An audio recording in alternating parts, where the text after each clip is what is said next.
नमस्कार, आप सभी का स्वागत है एनडीटीवी राजस्थान पर और मैं हूं आपके साथ शुभेंदु सिंह। जब शब्दों के साथ यंत्रों की धुन मिलती है तब संचार होता है संगीत का। वो संगीत जो इस दुनिया को और मधुर बनाता है, वो संगीत जो नीरस जीवन में राग का रस भरकर इसे जीने योग्य बनाता है। और संगीतकारों के लिए जहां ये संगीत जीवन का मूल होता है, वहीं मधुर संगीत को उत्पन्न करने वाले वाद्य यंत्र जीवन की आत्मा जैसे होते हैं।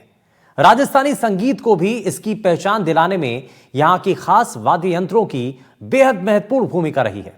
सारंगी का सार हो या मोरचंग के तार, ढोलक की थाप हो या खरताल की झंकार, ये सारे वाद्य यंत्र राजस्थानी लोकगीतों में अपनी धुन से जान फूंकते हैं।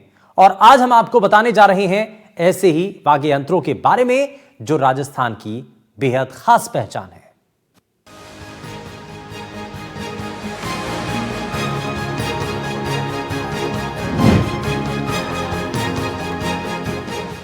नमस्कार। राजस्थान की जो रेतीले धोरे हैं, उनमें से जो सुर और संगीत है, उसके साथ में एक अहम कड़ी जुड़ी हुई है और वो है राजस्थान के पारंपरिक लोक वाद्यों की। ये ऐसे इंस्ट्रूमेंट्स हैं जो किसी भी शैली में नहीं मिलती हैं।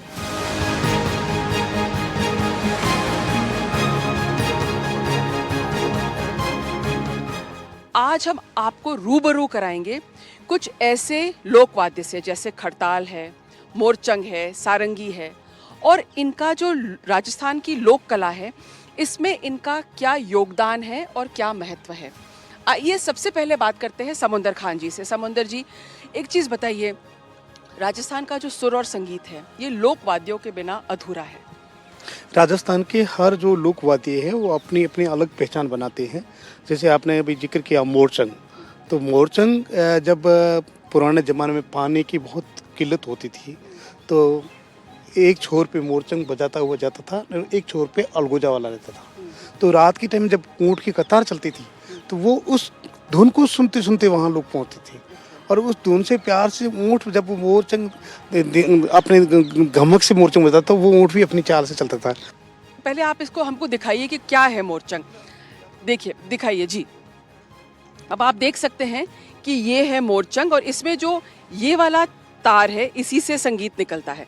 आप बताइए इसके बारे में, और आपको कहाँ से मिला, आजकल कहाँ बनता है मोरचंग? मोरचंग ज़्यादा जैसलमेर में बनता है। जो रोवार कम्युनिटी है वो इनको क्रिएट करते हैं, वो मैं इसको प्ले करता हूँ। प्ले करके सुनाइए जी।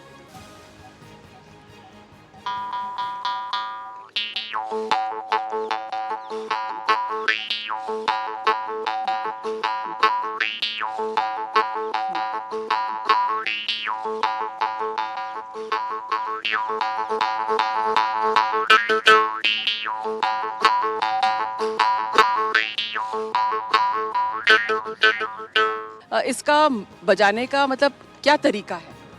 तरीका जैसे कि सांस से ही बजता है, सांस को कंट्रोल करना पड़ता है और उस हिसाब से ट्यून, जैसे कि ये है।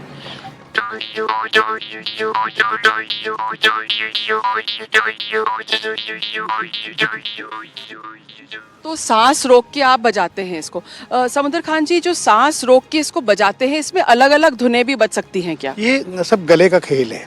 तो गले में जो सांस है और गले को हिला हिला के वो अपने जब गाने को अपने माइंड में रहता है कि मुझे ये बजाना है, तो वो इस तरह गले के अंदर से अपना सांस रोक के उस तरह से करता है, तो उससे जो ब्रीफ अंदर खींचता है उससे आवाज़ निकलती है, और ये दांतों के बीच में दबाया जाता है और सांस के जरिए बजाया जाता है। जी जी। क्या एक दो धुन बजा के सुनाइए और बताइए कि क्या धुन है ये, अभी क्या बजा रहे हैं? सॉन्ग है बिलातन भाई।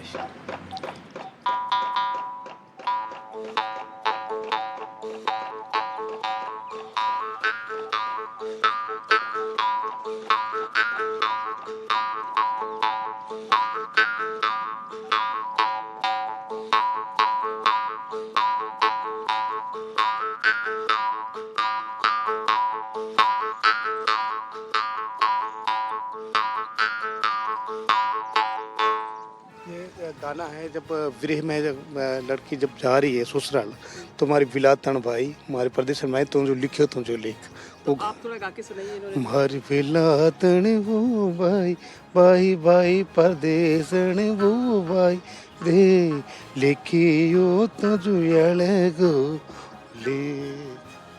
आपने जब गाया तब वो कनेक्ट हो गया म्यूजिक के साथ।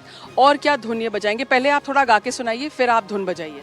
लड़ लूंबा रे लूंबा लूंबा जड़री झूंबा रे झूंबा झूंबा मारू गोरबंद न कराड़ू आलीला मारू गोरबंद न कराड़ू लड़री लूंबा रे लूंबा लूंबा जड़री झूंबा रे झूंबा झूंबा मारू गोरबंद न कराड़ू वादीला मारो गोरबंद न कराड़ू। तो अब आपने गा के सुनाया है, अब वापस इसको ट्यून में सुनते हैं।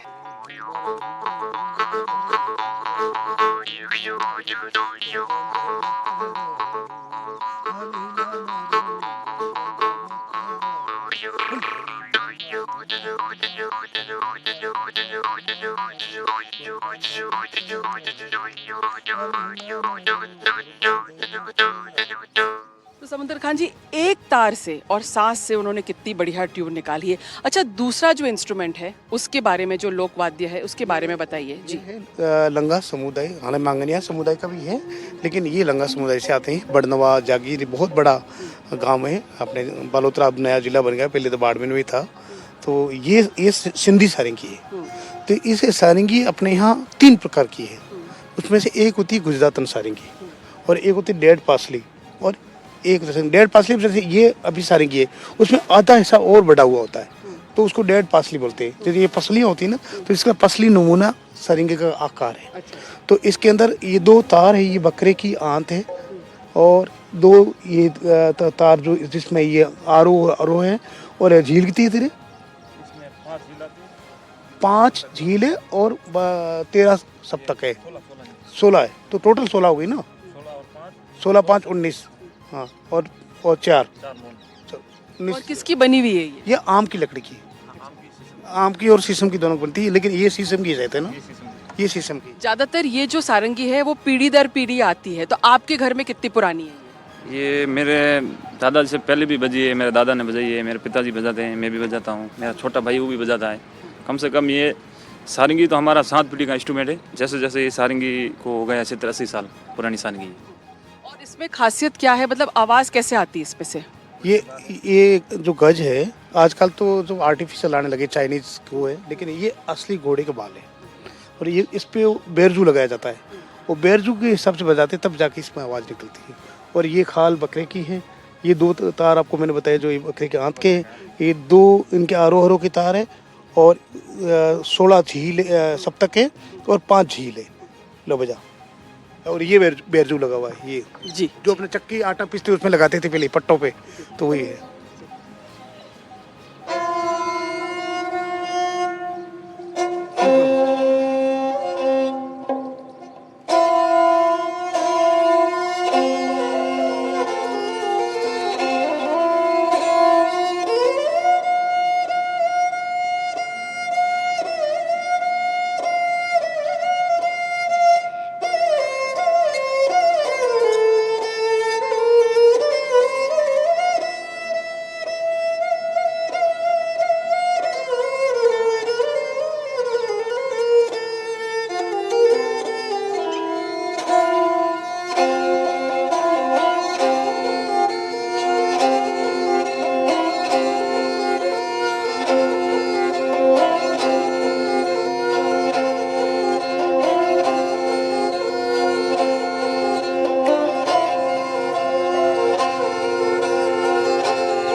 इसमें से जो आवाज़ निकली है एक बहुत सुरीली है, मतलब इस बात की मिठास की आवाज़ निकलती है।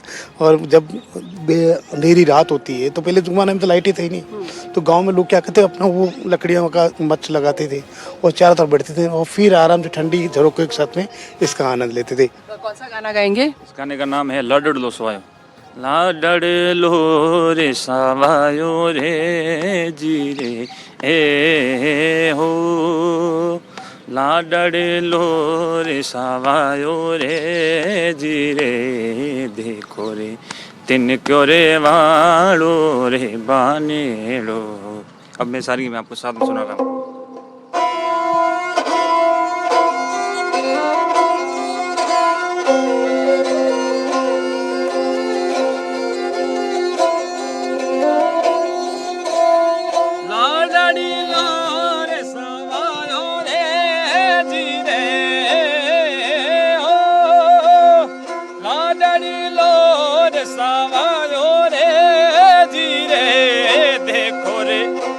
क्यों रे वालो रे बानेडो प्यारो लागे रे मोरा राजे देखो रे मुरे क्यों रे वालो रे बानेडो प्यारो लागे रे मोरा राज।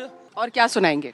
इसमें आपको और सुनाते हैं जो ये शादी के सारा गीत हम जब सारंगी ज्यादातर शादी में बजाए।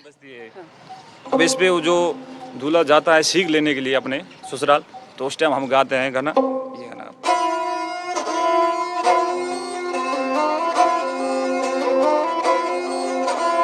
मिजाज प्यारो लागे थारी बोली रे जासी लागे रे मिजाज प्यारो लागे थारी बोली रे जासी लागे रे केसरिया बनड़ा थारो रे ना दान बनड़ा थारो मिजाज प्यारो लागे सासू जी जुग जिए अरे घोड़े लारे पोनीड़ा पिए रे सासू सा जुग जिए अरे घोड़े ला पोनीड़ा पिए रे केसरिया बनड़ा थारो रे ना दान बनड़ा थारो मिजाज प्यारो लागे। ये साझा कर ये शादी ब्याह में बजती है और इसमें जो दुआ वगैरह है वो अभी मैं सीख रहा हूँ मेरे दादाजी से। मेरे दादाजी मांड और तनवाड़ है इस पर, और मेरे चाचा जी आसीन खान लंगा जो आगा खान म्यूजिक सनवाड़ कनाडा में वो शो जीत के आए सारंगी भी। आपकी उम्र क्या होगी? मेरी उम्र अभी 21 साल है। तो फिर भी आप लोग को इंटरेस्ट है आपकी कला में? बहुत इंटरेस्ट है। मैं जहाँ पर से हमारे को सीखना उस्ताद से नहीं पड़ता, जैसे सुनते हैं वैसे ही सीखते हैं। एक और बहुत ही खास जो वाद्य है वो है खड़ताल। और समुंदर खान जी थोड़ा सा बताइए अब खड़ताल के बारे में, और फिर हम लोग तीनों को एक साथ लाएंगे, एक साथ बजाएंगे और देखेंगे कि क्या धुन निकलती। तो खड़ताल के बारे में बताइए। खड़ताल ये शीशम की है, लकड़ी की 4 पट्टियाँ हैं, और मैंने आपको पहले भी बताया कि ये खड़ताल मेरे पिताजी ने ही शुरुआत की थी, जनक वही है। और इसको एक यहाँ रखा जाता है, एक यहाँ रखी जाती है, ऐसे हो जाता है। लेकिन खड़ताल और ये है करताल, तो लोग अमूमन इसको खड़ताल बोलते हैं। ये खड़ताल नहीं है, ये करताल है। कर यानी हाथ द्वारा ताल, तो ये रिदमिक बनाया गया है। खड़ताल जो मीराबाई बजाते थे वो एक अंगूठे में डालते, वो उसमें छल्ले डालते थे, जो खट खट खट आवाज आती, वो है खड़ताल। पर कितना मुश्किल है इसको बनाना, मतलब बहुत अभ्यास करना पड़ता है। इसको तो अभ्यास करना ही पड़ता है। ये सारा काम उंगली का और हाथ का ही काम है। जैसे अभी ये लाडला, ये खमा बोलते हैं। जैसे इनकी जजमान से मुस्लिम है, तो उनके आगे जब दूल्हा जाता था, उनके दूल्हे के हाथ में अपने क्या चुटिया, वो मुंडन में घोड़े पे नहीं जाते थे, चुटिया पकड़ के जाते थे, तो उसके आगे ये लाडलो गाते थे। अब गाने की दोनों की डिफरेंस ही बताता हूँ, लांगा और मांगनी की गायकी में क्या फर्क है। अब यही सी दोनों वही है, लेकिन उनका गाने का राजपूतों के साथ में पैटर्न में क्या गाना था। खमाजी हेली मोरे हालीले भंवर ने बेजो शरद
देखते हैं कि जैसे ये अपना हारमोनियम है या ढोलक है, ये तो आपको देश में जगह जगह ये तो हमेशा मिलेगा संगीत के साथ, लेकिन ये जो वाद्य है, लोक वाद्य है, ये बिल्कुल अलग है। मेरे को नहीं लगता है कि ये खड़ताल मोरचंग कहीं और मिलता भी है।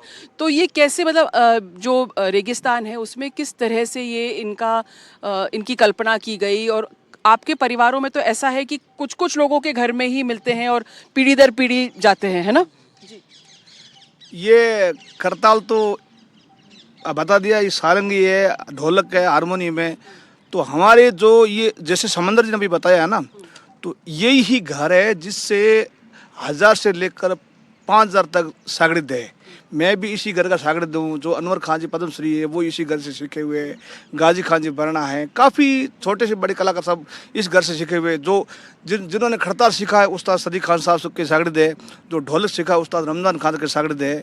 जो सारंगी जिन्होंने सीखा है वो लाखा जी के कोई शागिर्द होंगे। तो ऐसे कई लोग हैं जो इस घर से सीखे हुए हैं। तो हर किसी घर में तो है नहीं, जहाँ जहाँ सीखे हुए उस घर में इंस्ट्रूमेंट ढोलक है, खड़ताल है, सारंगी है, कमायचा है, ये हारमोनियम है, उसके घर में होगा।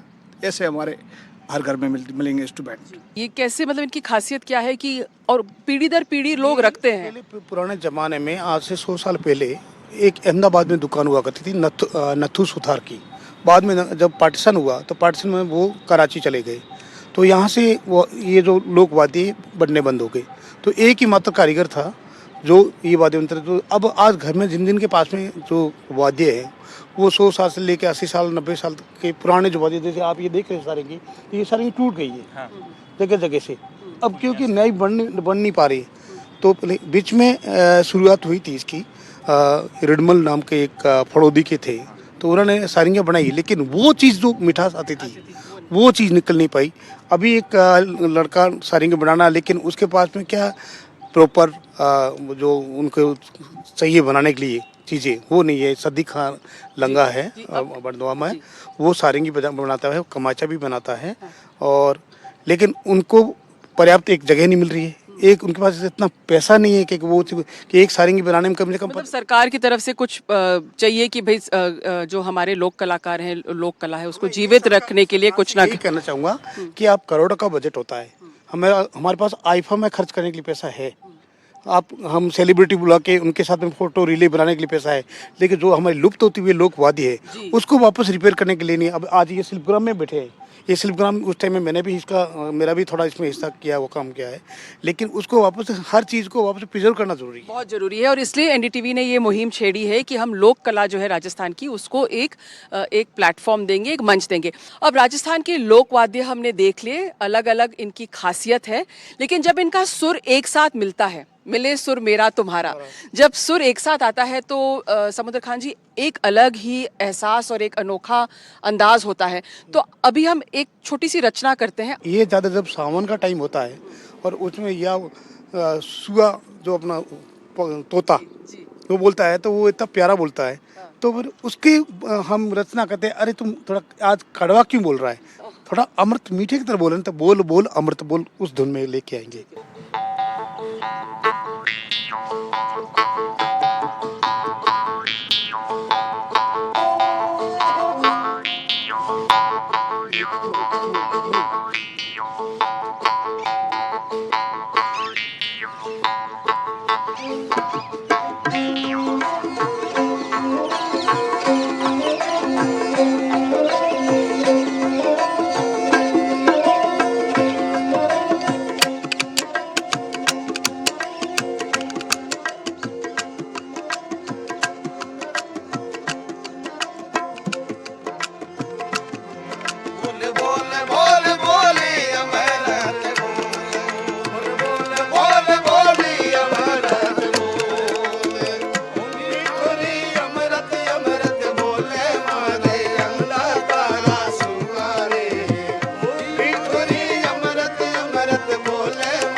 तो सुमारू बाधारू में भासी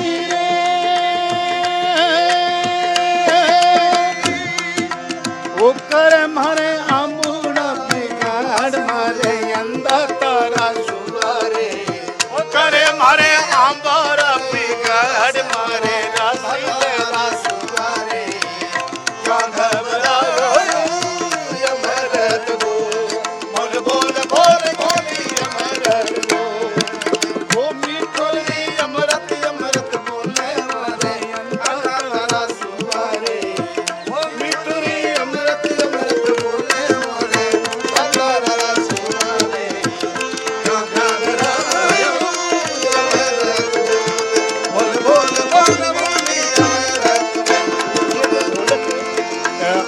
वाद्य यंत्रों में है, तो लेकिन ये ढोलक मांगनियार में एक बजाना का परकशन है ना, वो अलग तरीके का है। तो आप इनकी चांटी देखेंगे तो ये चांटी की उंगली का चलता है, बाकी ढोलक जो बजाते हैं वो दोनों हाथों से बजाते हैं, लेकिन इनका बायां ऐसे चलेगा मगर, और इसकी ढोलक का परकशन जो मांगनियार कम्युनिटी का है वो अलग तरीके, लेकिन ये पूरा क्लासिकल बेस पे है।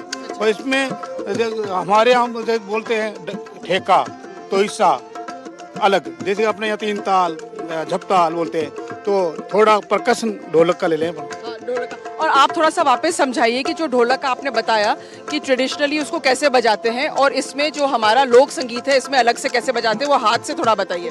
तो ये जो ट्रेडिशनल जो लोग बजाते थे, बोल बोल बोल बोली अमरत बोल, वो बज रहा है, बोल बोल बोल बोली अमरत, वो मिठोरी अमरत अमरत बोल। और आप पे कैसे बजा रहे हैं जो मंगना को बजा, बोल बोल बोल बोली अमरत बोल, बोल बोल बोल बोली अमरत बोल। यानी कि ढोलक बजाने का भी स्टाइल अलग है, तो वो देखते हैं, ठीक है देखिए, तो उनका हाथ का मूवमेंट अलग है आपका। ढोल के जो बोल है, ये बोल सब ढोल के हैं, तो ढोल के बोल से ढोलक में डाइवर्ट किया गया है। तो जिस ढोल बोल बोल बोल बोल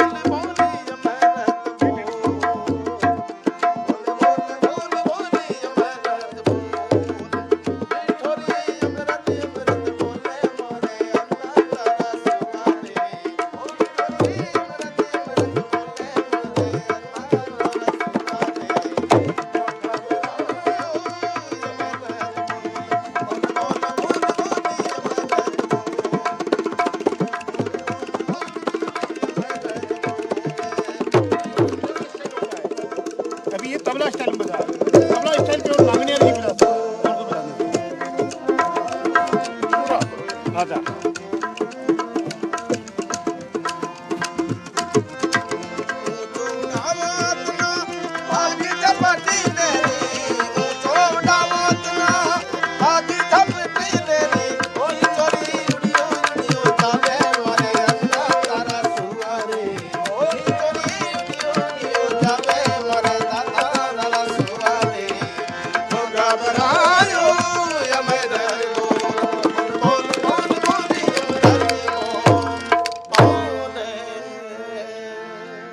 आप थोड़ा सा बताइए कि जो ढोलक बजाने का स्टाइल है वो अलग कैसे है।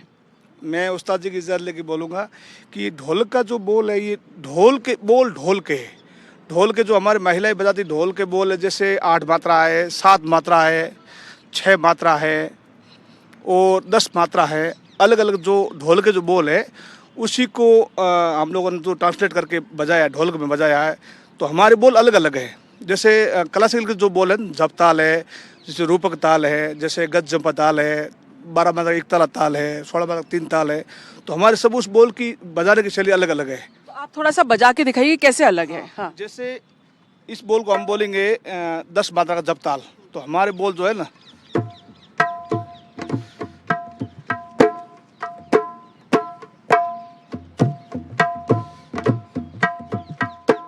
और हाथ का भी आपका अलग से हिलता है हाथ आपका। हाँ,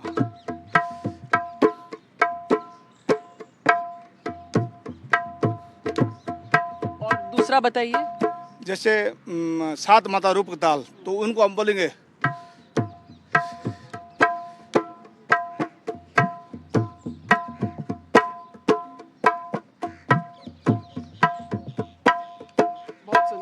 तो इस प्रोग्राम को खत्म करते हुए एक लास्ट इनकी जो आखिरी पेशकश है समुंदर जी, आप उनको बताइए। आज का आखिरी पेश ये है कि जब जीवन वगैरह सब हो जाता है और दूल्हा राजा पाट पे बिराते हैं, अब बारात रवाना हो रही है, तो उस टाइम में जब दूल्हा राजा के अपने पाट पे बिराते हैं तो उनके खूब परफ्यूम लगे होते हैं, सेंट लगा, तो उसको अपने बोलते हैं इत्र, हमारे अपनी मारवाड़ी भाषा बोलते हैं अंतरियो, तो अंतरियो रंग लायो। तो उस टाइम ये लोग गाते रहा कितनी अंतर की खुशबू अच्छी आ रही है, अंतरियो रंग लायो। तो सुनते हैं अंतरियो रंग लायो। अंतरियो रंग लायो गावा दी राधे नहीं तो